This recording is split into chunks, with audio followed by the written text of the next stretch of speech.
I didn't just wake up early that morning. I woke up 10 years earlier in the same bed, beside the same man who would one day destroy me.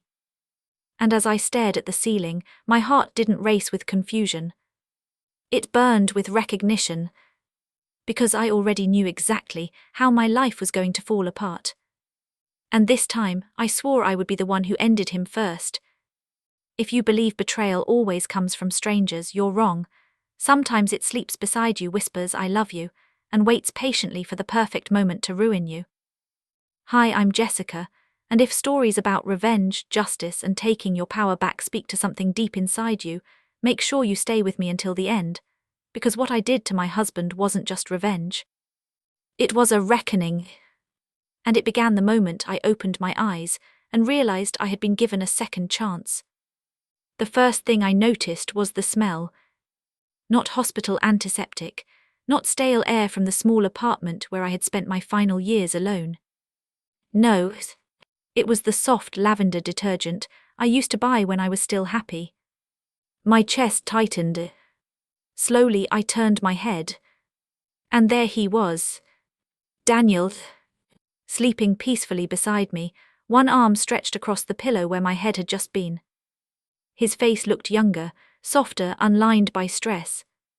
But I knew better. I knew what that face would look like 10 years later when he stood in a courtroom, calmly telling a judge that I was mentally unstable, while holding another woman's hand. My stomach twisted. No. I sat up so fast my vision blurred. The room. It was our old bedroom. The small rental house we had lived in during the early years of our marriage, the cheap wooden dresser, the framed wedding photo, the crack in the ceiling shaped like a lightning bolt. My hands began to shake. Because I remembered this room. This exact morning. This exact moment. It was 10 years ago. The day before everything started to change. I pressed my palms against my face. "This isn't real," I whispered.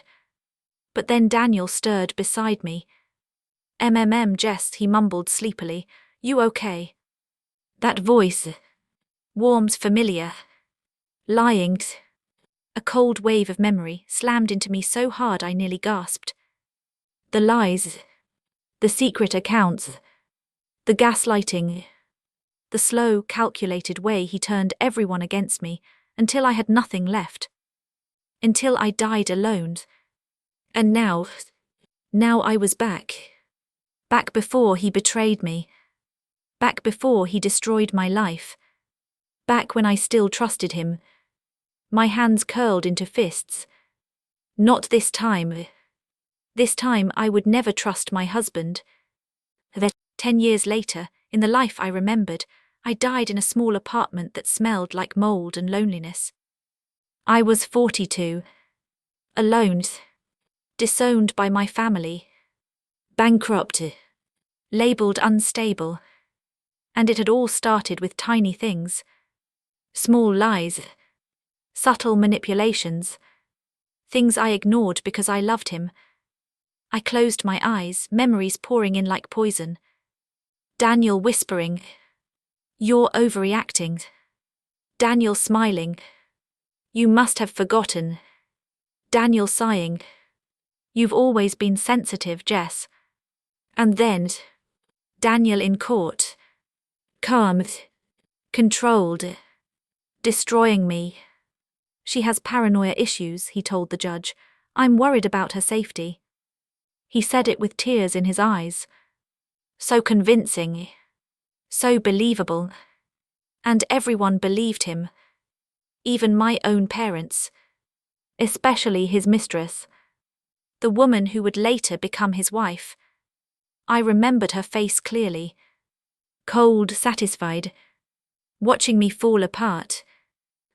And now I was back before all of it began.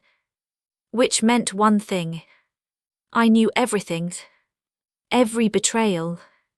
Every secret. Every weak point. A slow, dangerous calm settled inside me. This wasn't a miracle. This was an opportunity. And I would use it. Jess. Daniel sat up beside me, concerned. You look pale, bad dream. I turned to look at him. Really look at him. He still had that boyish charm, that gentle smile that made people trust him instantly. But I saw something else now. Calculation. A predator hiding in plain sight. I'm fine, I said quietly. He reached for my hand. I let him take it. Because for now, he couldn't know I remembered everything. That morning, as Daniel left for work, I stood by the window watching his car drive away. My heart pounded. Not with fear. With rage. Because I remembered what would happen in exactly 3 months. The moment his betrayal would begin. The moment he would meet her. His co-worker. Lena. And from there everything would spiral. But this time, I wasn't the naive wife who trusted blindly. This time, I was the woman who had already lived through the destruction he would cause. I whispered to the empty house, "You don't get to ruin me again." The first change I made was simple. I stopped loving him. Not outwardly. Not visibly. But inside, I cut the emotional thread completely. And it hurt. Because even knowing everything, part of me still remembered loving him deeply. But love had been my weakness. And weakness was something I could no longer afford. That night he came home with flowers. Just like he used to in the early years. "Thought you might like these," he said warmly. I forced a smile. "Thank you." But inside I remembered the truth. He only bought flowers when he felt guilty. Which meant, even now, something had already begun.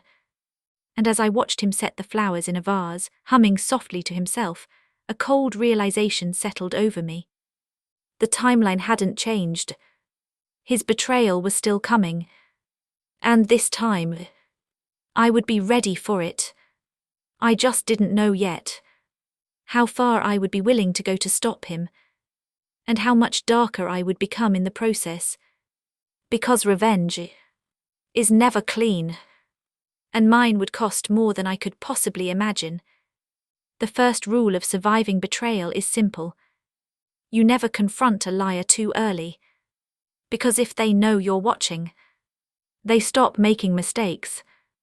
And Daniel's entire life was built on the assumption that I trusted him completely. So I played the role perfectly. The loving wife. The supportive partner. The woman who kissed him goodbye every morning and asked about his day every night. But inside, I was documenting everything. It started with his phone. Not snooping recklessly like I had in my old life, back when desperation made me careless. No, this time I was patient. Calculated. I waited until I knew his habits down to the minute. Daniel showered every night at exactly 10:15. He always left his phone charging on the nightstand. And he never used a passcode back then. Because he believed I would never check. One night, as the sound of running water filled the bathroom, I picked up his phone. My hands trembled. Not from fear. From anticipation. Because I already knew what I would find. Or rather, what I wouldn't find yet. His messages were clean. Work chats. Friends. Nothing suspicious. For a moment, doubt crept in. What if things changed this time? What if the future wasn't fixed? But then I remembered something crucial. In my previous life, Daniel didn't start cheating immediately. First came something else. Something worse. Something I had completely missed back then. The financial accounts. My stomach tightened as I opened the banking app. There it was. A second savings account. Hidden. Under his name only. I stared at the balance. It was already growing. Slowly. Quietly. Methodically. He had been siphoning money from our joint account for months, even before Lena entered his life, even before the affair. This had always been his plan, an escape fund, a safety net for the day he abandoned me. The realization hit like ice water. He hadn't just betrayed me emotionally. He had been preparing to destroy me financially from the very beginning. My vision blurred with rage, but I forced myself to breathe slowly. Not yet. It was too soon. That night I lay beside him in bed, staring at the ceiling. My heart pounded in my ears. How had I never noticed this before? Because I trusted him. Because I believed love meant transparency. Because I thought marriage meant safety. But Daniel had never seen me as a partner, only as a resource, a stepping stone, a backup plan he could discard when he found something better. My nails dug into my palms. This time, he would pay for that. The next morning I made my first move. Not a dramatic one, just a quiet shift. I opened my own private bank account, transferred small amounts of money, amounts he wouldn't notice. I remembered exactly how much he used to take each month, so I mirrored it, like a shadow. If he siphoned $300, so did I. A silent financial war. He never suspected, because he never imagined I would ever act against him.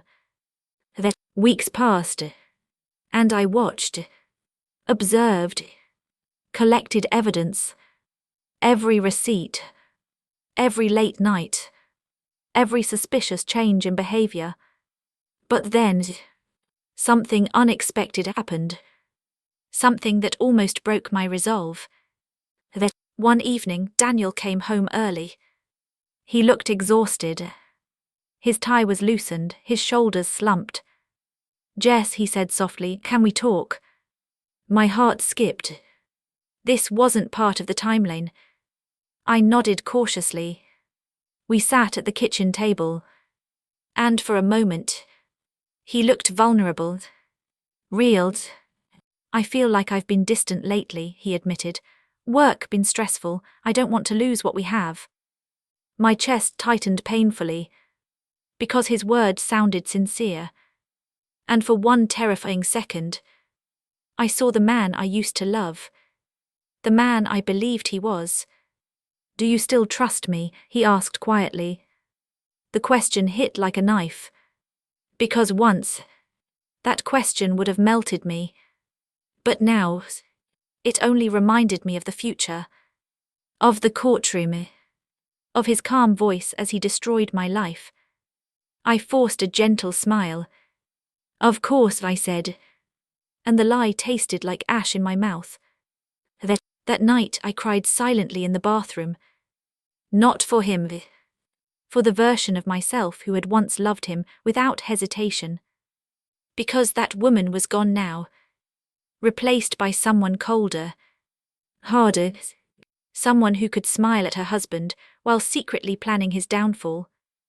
And it hurt more than I expected, because revenge requires you to kill parts of yourself too. Then months passed, and the day finally came. The moment I had been waiting for. The moment everything would begin. The company party. The night Daniel would meet Lena. The night he would fall for her. The night my destruction had started in my previous life. This time I wasn't staying home. This time, I was going with him. The party was held at an upscale hotel ballroom. Soft golden lights. The hum of conversation. The clink of champagne glasses. I held Daniel's arm as we walked inside, my smile flawless. But inside, my pulse thundered. Because somewhere in this room was the woman who would one day help ruin my life. And I was about to meet her years earlier than she expected. It happened near the bar.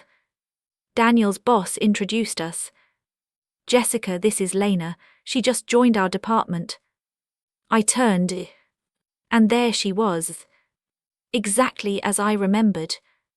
Beautiful, confident, sharp eyes that assessed people instantly. She smiled warmly. Nice to meet you. Her hand felt cold when it touched mine. And in that moment, I saw recognition flash in her expression. Not because she knew me, but because she had already noticed Daniel. The way he looked at her, the subtle shift in his body language, the spark.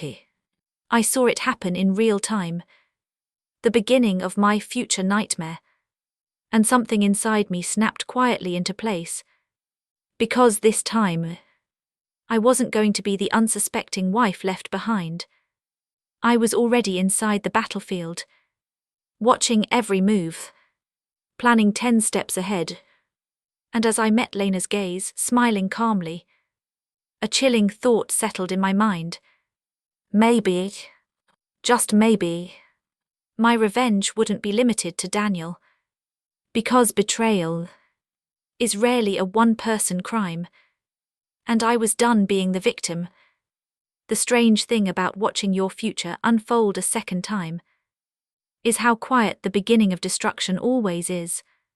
No explosions, no dramatic confrontations, just small moments, small choices, tiny betrayals that grow like cracks in glass. And this time, I watched every single one. That after the company party, Daniel changed. Not obviously, not enough for anyone else to notice. But I noticed, because I already knew what came next. He started checking his phone more often, smiling at messages he wouldn't explain, working late more frequently, coming home with a new energy in his eyes. Excitement, anticipation, the same look he once had for me. It didn't hurt this time. Not in the way it used to. Now it only confirmed something important. The future was still following the same path, which meant I could control it. That I didn't confront him. Instead, I began the real phase of my revenge. Psychological warfare. The kind that destroys people from the inside. That the first target was Daniel. It was Lena. Because I remembered something crucial. Their relationship hadn't started with love. It started with trust. Daniel confided in her, played the role of the misunderstood husband, painted me as distant, unstable, cold, and she believed him, because she only heard his version of the story. This time, I would make sure she heard mine first. Then, 2 weeks after the party, I coincidentally ran into her near Daniel's office building. Of course it wasn't coincidence. I had been tracking his schedule, her schedule, everything. She looked surprised when she saw me. Jessica, oh hi. I smiled warmly. I was nearby and thought I'd grab coffee. Want to join me? She hesitated, but curiosity won. And that was exactly what I wanted.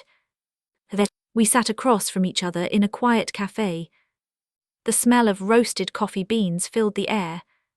Soft jazz played in the background. It looked peaceful, normal. But beneath the table, my hands were cold with focus. This conversation mattered, because this was where the foundation of their future trust would either form or crack. I leaned forward slightly. You work closely with Daniel, right? Her eyes flickered.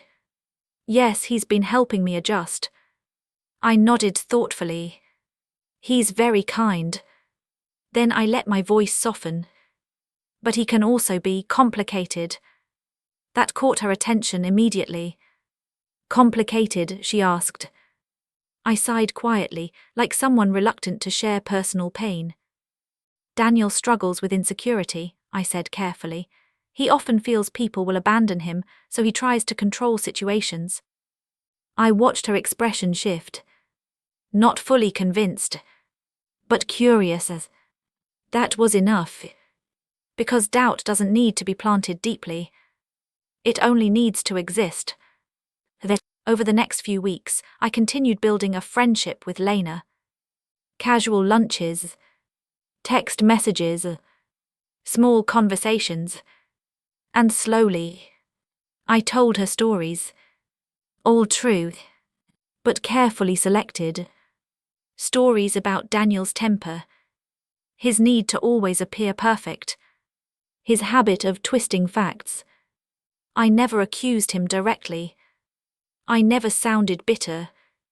I simply presented myself as a concerned wife, trying to understand her husband better. And that made my words believable. Because I wasn't attacking him. I was confiding. Meanwhile, I did something even more important. I began documenting everything. Every suspicious transaction. Every hidden account. Every late-night message. I installed a discreet tracking app on our shared laptop. Copied files. Recorded conversations. Not illegally. Carefully. Within legal boundaries. Because I remembered exactly how he destroyed me last time. He had used the legal system as a weapon. This time, I would make the law my shield. And my sword. But the real turning point came one night. 3 months after the party. The exact night the affair had begun in my previous life. Daniel came home late. Later than usual. His shirt slightly wrinkled. A faint scent of unfamiliar perfume clinging to him. He avoided eye contact. I had a work dinner, he said casually. My heart didn't race. It didn't break. It simply hardened. Because I knew. This was the moment. The first real betrayal. The beginning of the end. I looked at him calmly. Did you have a good time? He hesitated. Just for a second. Then nodded. Yeah, it was productive. The lie slid smoothly from his lips. Just like it always had. And for the first time, I felt something unexpected. Not anger. Not sadness. Power. Because I was no longer the woman being deceived. I was the one watching the deception unfold. That night after he fell asleep, I sat alone in the living room. The house was silent. Dark. Heavy with unspoken truth. I opened my laptop and reviewed the files I had collected. Financial records. Screenshots. Time-stamped logs. More than enough to prove a pattern of deceit. But revenge wasn't just about exposing him. It was about making him experience exactly what he had done to me. The isolation. The loss of control. The slow collapse of his carefully constructed image. And to do that, I needed patience. Over the next year, I built my life quietly. I advanced in my career faster than before. Invested money wisely. Strengthened relationships with my family. Something I hadn't done last time. Because Daniel had slowly distanced me from them. But now, I reconnected. Rebuilt trust. Created a support system. A safety net. Because when the time came, I wouldn't be alone again. Meanwhile, his affair with Lena deepened. Exactly as before. Secret lunches. Private messages. Emotional intimacy. And eventually, love. But this time something was different. Because Lena no longer saw him as flawless. She had doubts. Seeds I had planted long ago. And those doubts began to grow. One evening I received a message from her. Can we talk? It's important. My pulse quickened. Because I knew what this meant. She was starting to see cracks. Starting to question him. And this was the moment I had been waiting for. Because revenge isn't just about destroying someone. It's about choosing the perfect moment to let the truth explode. And as I stared at her message, a cold, steady certainty settled over me. The final phase was coming. Daniel thought he was building a new life behind my back. But he had no idea. He was walking straight into the trap I had spent years preparing. The message from Lena sat on my phone screen for a long time. "Can we talk? It's important." I didn't reply immediately. Not because I didn't know what to say, but because I wanted her to sit with her unease, to feel the slow, tightening anxiety that comes when something is wrong, but you don't yet know how wrong. That feeling had lived inside me for years in my previous life. Now it was her turn. And soon, it would be Daniel's. We met the next evening at a quiet restaurant on the edge of the city.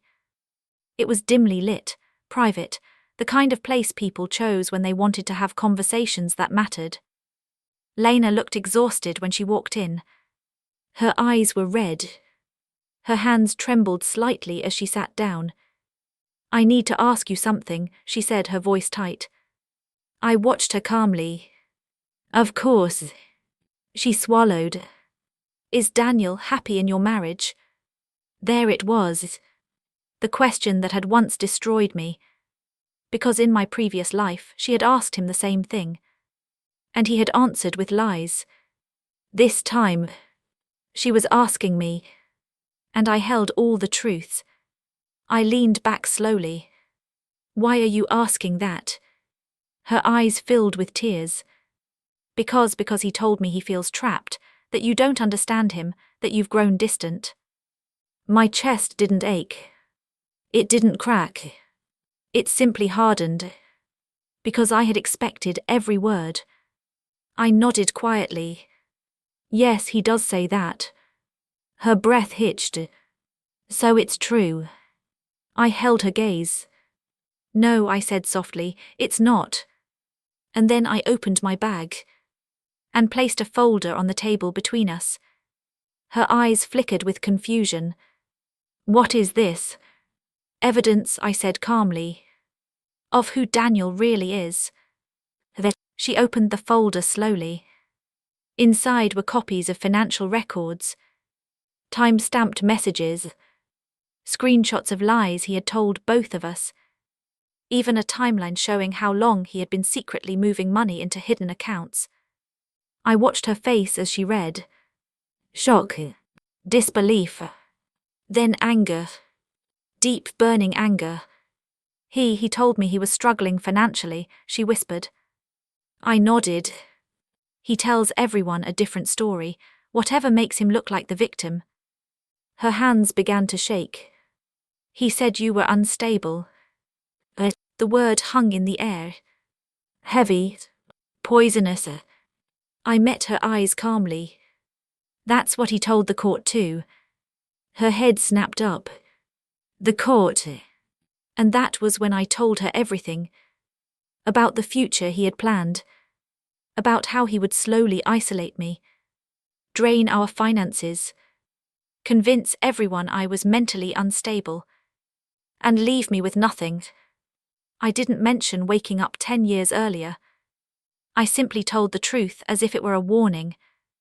As if I had discovered his pattern early enough to stop it. Because in a way, that was true. By the time I finished speaking, Lena looked shattered. Tears streamed down her face. "I didn't know," she whispered. "I swear I didn't know." "I believe you," I said quietly. And I did. Because she had been manipulated too. Just like I once was. The difference was, this time she had learned the truth before it was too late. 2 weeks later, the trap finally closed. It happened on an ordinary Tuesday evening. Daniel came home smiling. Relaxed. Confident. He thought he had everything under control. He didn't know Lena had already cut contact with him. Didn't know she had helped me gather the final evidence. Didn't know that tonight His life was about to collapse. "Jess," he said casually, setting his keys down, "we should talk." I looked up from the dining table. "About what?" He hesitated, then sighed dramatically. "I don't think this marriage is working anymore." The words felt almost surreal, because they were exactly what he had said in my previous life. Word for word. I nodded slowly. "You're right," I said. His eyes widened slightly. He hadn't expected that. "Wait, what?" I stood up calmly and placed a thick envelope on the table. "What's this?" he asked cautiously. "Everything," I said quietly. "Your hidden accounts, your financial fraud, your affair, your attempts to manipulate legal records." His face drained of color. He opened the envelope with shaking hands. As he read, the confident mask shattered. Panic flooded his eyes. How did you get all this?" he whispered. I met his gaze steadily. "Because this time," I said, "I was paying attention." His breathing became uneven. This isn't enough to." "It's more than enough," I interrupted calmly. "Enough for a financial investigation, enough for a divorce settlement in my favor, enough to ensure you lose everything you tried to steal from me." He stared at me like he was seeing a stranger.